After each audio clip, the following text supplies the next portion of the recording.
Get ready, start.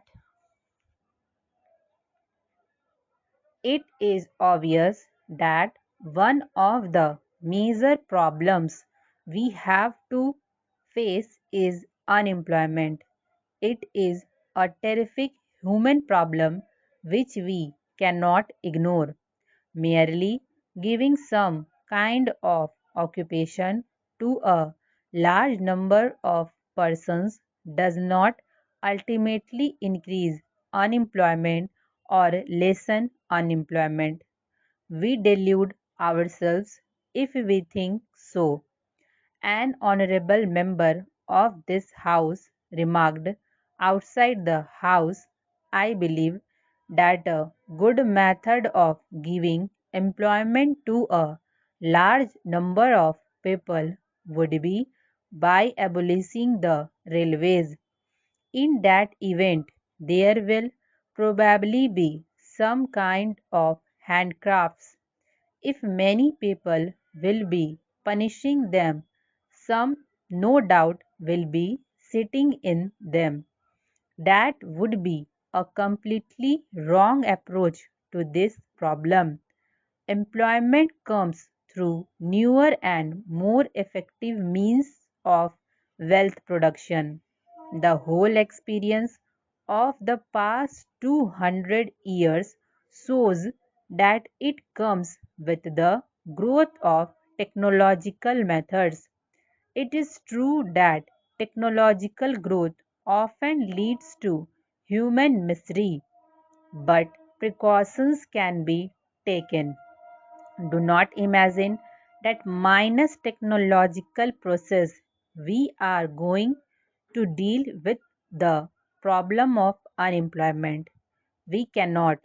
Every country which boasts to of full employment today is a country which is technologically advanced. Every country which is not technologically advanced has unemployment or underemployment. Therefore, if India is to advance, India must advance in science and technology, and India must use the latest techniques, always keeping in view, no doubt, that in doing so, the intervening period which always occurs must not cause unhappiness or misery.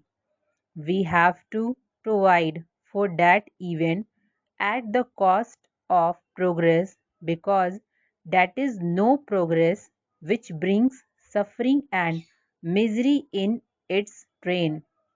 Now we have been planning more or less methodically for the last 7 years or so. As we have tried to plan, we have, if I may say so with all respect, grown a little more expert in planning.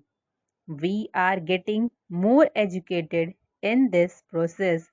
We have had the advantage of discussing these matters with many experts in India and elsewhere, realizing that the problems will have to be solved by us, not by the experts.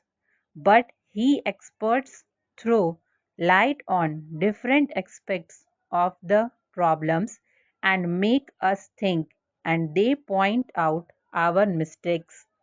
So gradually, through painful process of thought, we have proceeded along this path of planning. We want to pursue it further. Even people who do not believe in planning, they are becoming fewer and fewer. People who believe in what is called free enterprise are gradually realizing the limitations of free enterprise. In a country like India, situated as we are, there can be no free enterprise in the absolute sense. In our circumstances, I am quite certain that With an unplanned free enterprise approach, we cannot make any progress at all. If there is any progress, it will be lopsided. We can put up factories here and there, but it will result only in riches here and greater poverty there. That is not what India aims at. Further, the total wealth production of the country will not be as great as through planned effort. That is a patient fact requiring no proof. The essence of planning is to find the best way to utilize all resources of manpower, of money, and so on. And the essence of free enterprise is to leave these things more or less to chance. Well, if chance is a more satisfactory way of dealing with the problems of life than carefully thought out methods, then of course there need be no planning at all.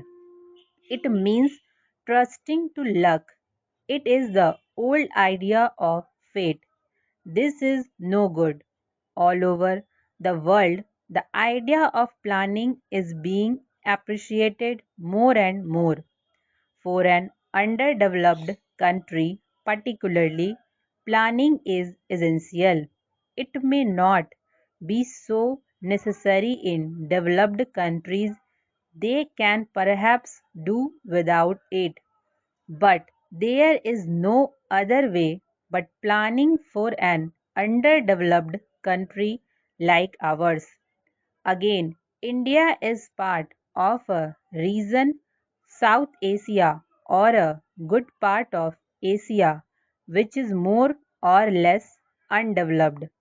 As a matter of fact, even the progress and development of India necessitates the development of the countries around India.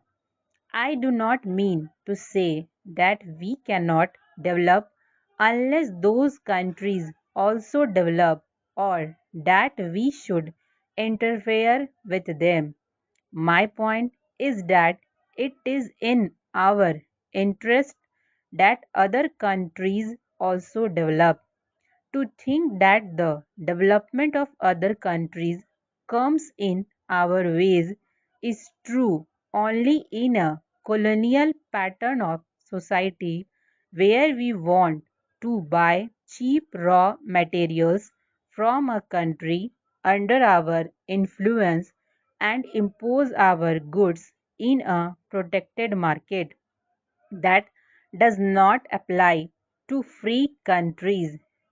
It is in our interest politically and economically that other countries in Asia and Africa should also develop. We cannot, unfortunately, help them much because our resources are limited, but tried our fast to help them in their development program.